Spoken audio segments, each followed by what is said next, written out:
My name is Rick Petherbridge, and I'm here to talk tennis. And today we're going to look at the women's side for the BNP Paribas. Um, and I'm going to start and I'm going to divide players into different categories. Normally I do something called favorites, right? And of course, the problem in looking at the women's side is that it's very hard to pick a favorite. And what I mean by that is that we've had so many, unranked or unseeded players pull through and win big tournaments. Raducanu won the U.S. Open out of nowhere. Paula Badosa won Indian Wells last October. So it's not like the men's side where you can sort of rely that the top five players, one of those guys is probably going to be in it. But that also makes the women's side more interesting, right? It's less predictable. And anybody that has a hot hand that's a top 20 player probably has a legitimate chance. Having said that, I'm going to go ahead and give you the top three, in my opinion, to win Indian Wells.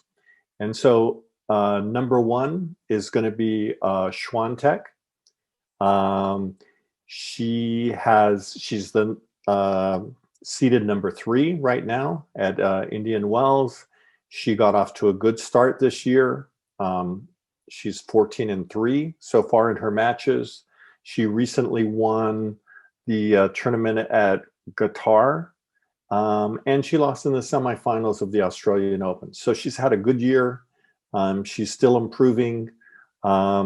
Course won Roland Garros a little while ago.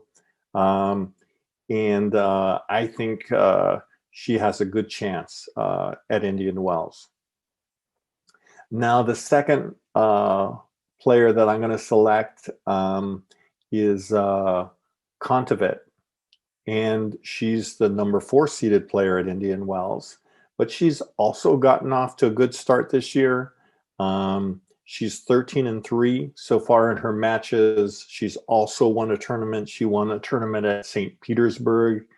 And I really feel with the women, it's more about who's playing well now than whether they're a top 5 or a top 20 player. So I am sort of focusing on players that got off to a good start in 2022. But they still have a resume. They're still ranked in the top 10. And my third most likely to win is I'm going to go with Paula Badosa. And of course, she won Indian Wells in October last year, which was a bit of a surprise. She's seeded 5th in the tournament this year. She's had a pretty good start to the year. She's 9-4 so far in her matches. She also has won a tournament in Sydney. So her 2022 has been good. So those are my 3 most likely to win. I'm not even going to call them favorites. That's Swiatek and Kontaveit and Badosa. All of them have started the year out well. All of them have won tournaments this year. And I think it really just comes down to who has the hot hand, but particularly on the women's side,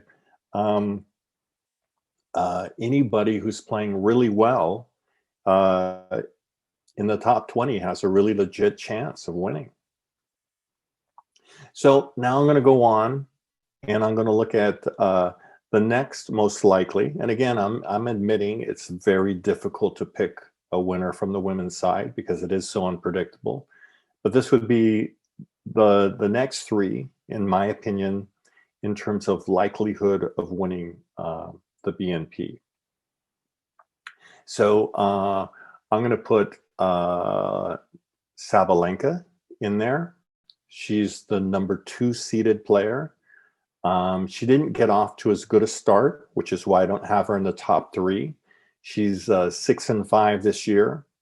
And anybody that watched her at the Australian Open, it was really entertaining.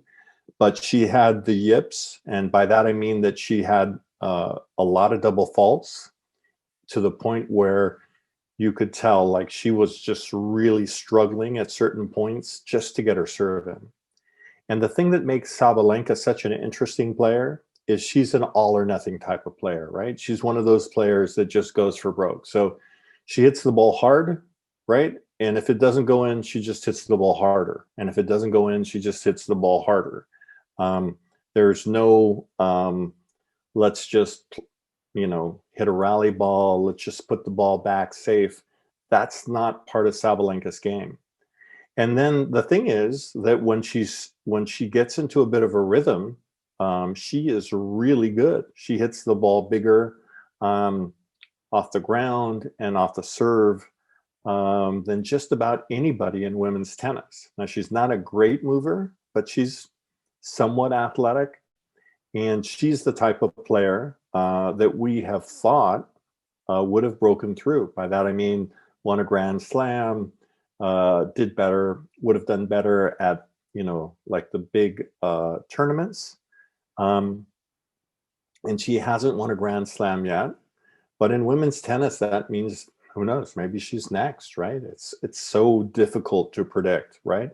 And so even though she got off to sort of a rough start for 2022, she's clearly the type of player that if she just starts playing well, she could pound her way through to the title at Indian Wells.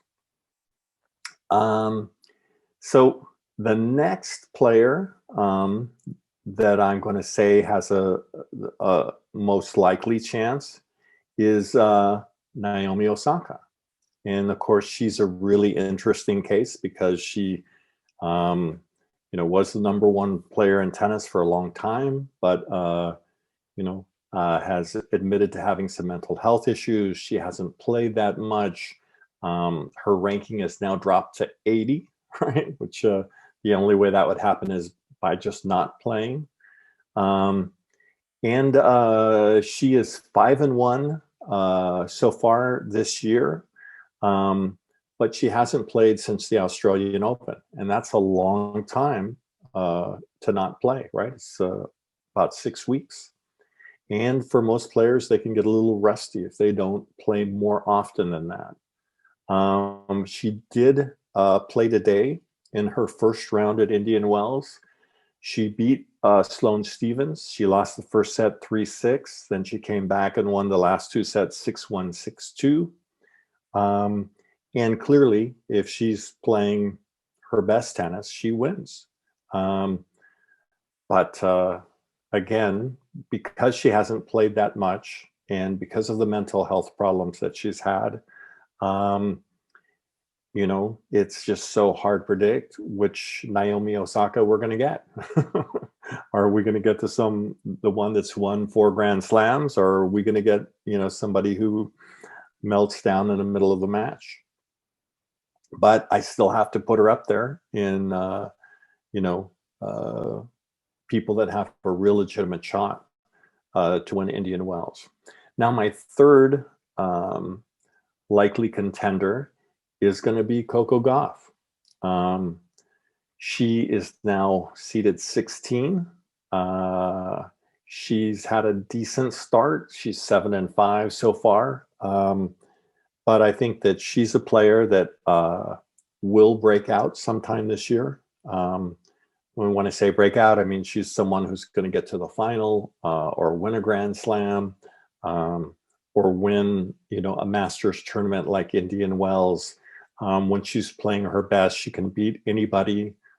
She's only 17 years old, so we haven't seen her best tennis yet.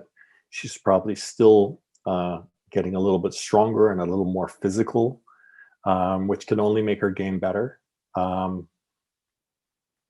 So she's somebody to watch, and it's going to be really interesting to see how much she improves during 2022 and whether she can be somebody that can consistently get to, quarters, semis, finals of a Grand Slam event. And she should, right? She has that kind of talent and that kind of ability.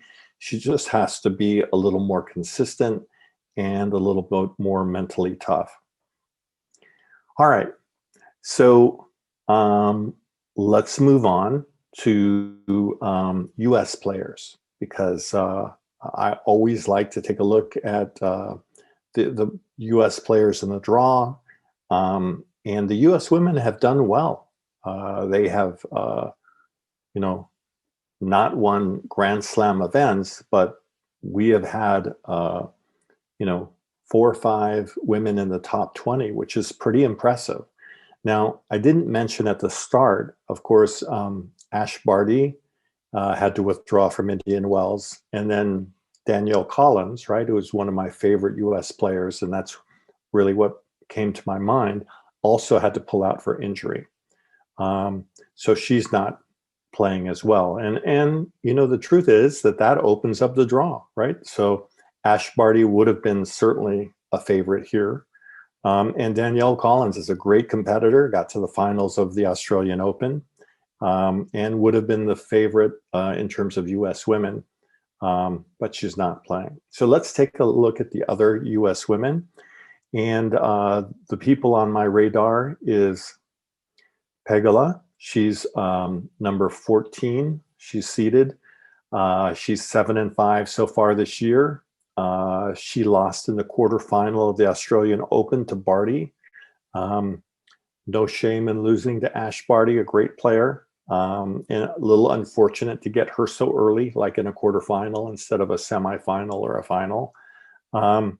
So she's someone that has consistently improved over the last 2 years, a hard worker, and someone that clearly has the ability to work herself into the top 10.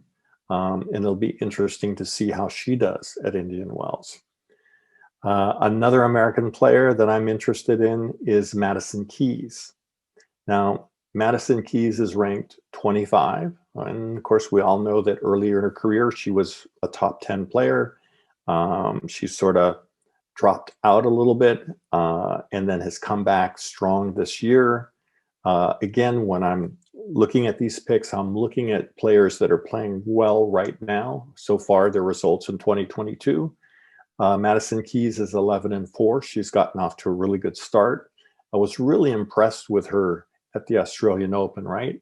She lost to Ash Barty in the semifinals and played a pretty good match against her and played really well in the Australian Open. So it'll be interesting to see if she can sustain that higher level of play, right? She's had difficulty doing that. And she's also had difficulty playing her best in big moments, right? So in the past, she's had some disappointing outings, right? When she's gotten to either the final or the semifinal of an event. But, you know, with maturity comes oftentimes greater mental toughness. And it'll be interesting to see, right, if she can follow up her good outing at the Australian Open and get to the semifinals or the finals of Indian Wells. Now, the other American that I'm sort of paying a lot of attention to is Amanda Anisimova. She is seeded 42. She also is someone who got off to a good start this year in 2022. She's 9-3 so far. She also played well at the Australian Open, had some good wins there. Also another American player that lost to Ash Barty. So Ash Barty was sort of the US woman killer, beating US women in the round of 16 and the quarterfinal and the semifinal and the final. But again, you know, that's not a bad loss, you know, because she's such a great player. So Anisimova is young. She's still improving. She has great ground strokes. If she has a weakness, it's her mobility and her athleticism in terms of playing defense and going from corner to corner. But she's also someone that I think has top 10 potential. and it'll be interesting to see how she plays at Indian Wells and how her 2022 shapes up, right? Because I could really see her be someone that moves into top 20, top 10 by the end of this year. So those are sort of some of the US women to watch. And now I'm going to pick out a couple of other players in the draw. When I'm going to Indian Wells, I'm going up tomorrow on Friday. I'll be there for about a week. And I'm always interested in seeing as many players as possible. And not just, the top 5 or the top 10. Oftentimes I want to see the younger players. And I want to see the players that are up and comers. And I want to watch their game develop, right? And also it's fun. You go out on an outside court, you can get really close to the court. And you get a sense of, how competitive they are, how physical they are, all of these things. So the players to watch for me that I haven't seen play in person, that'll be at Indian Wells. One is Raducanu. And she's interesting because she, of course, won the US Open, but she has struggled really a lot since then, right? And look, she's 19 years old. She has plenty of time to figure it out. But we've seen this again and again on the women's side, where you have someone who's basically a one-hit wonder and then kind of disappears or just sort of fades, into the 50s or something. Ostapenko is someone that comes to mind, right? Someone who won a Grand Slam event, I think it was Roland Garros, while she was fairly young, and has never sort of lived up to that promise, right? So you wonder when a player like Raducanu breaks through at 19, I think she was 18 at the time, she's 19 now at the US Open, but then sort of struggles and drops a little bit. And you wonder, is she going to be another one of these women that sort of had one big tournament and, didn't really move forward with her career? Or will she be someone who, figures it out and gets it together? She's obviously very talented. And I want to see her in person and sort of get a sense of what's her work ethic? How hard does she work out there? What kind of mental toughness does she have, right? Is she able to sort of, after making a bad shot or losing an important point, is she able to sort of refocus and get right back at it? These are all things that I'm curious about. And it'll be interesting to see her in person. Another player that's on my radar to watch is Fernandez. She's also 19 years old. She's from Canada. She's had a much better start to this year. She's 6-2.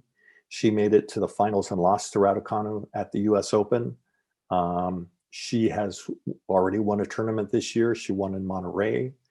So she seems to be on a better trajectory right now than Raducanu.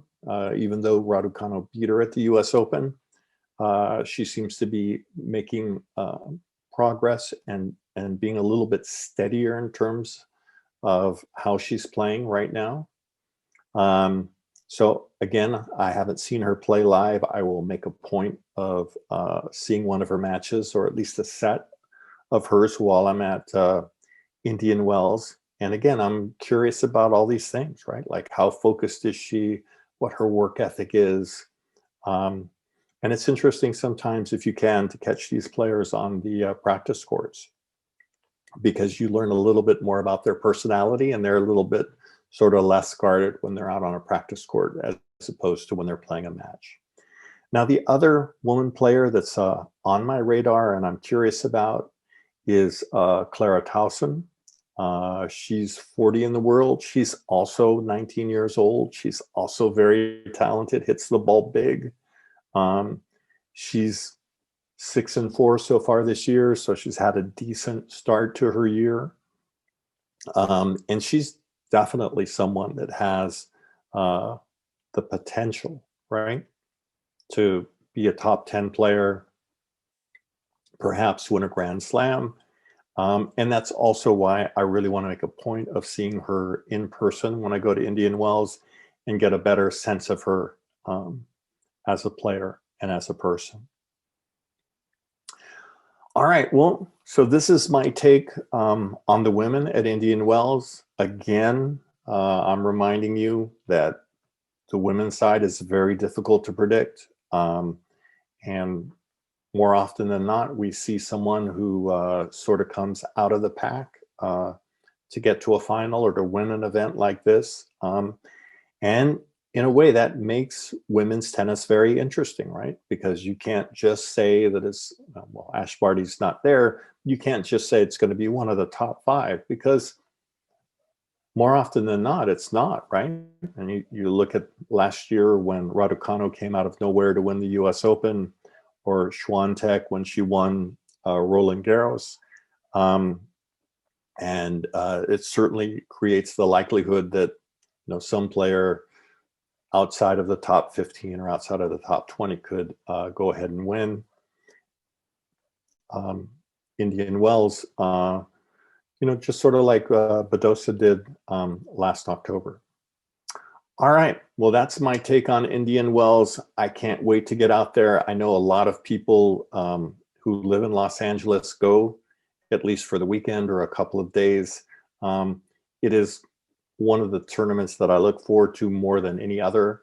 And I can't wait to see how it turns out.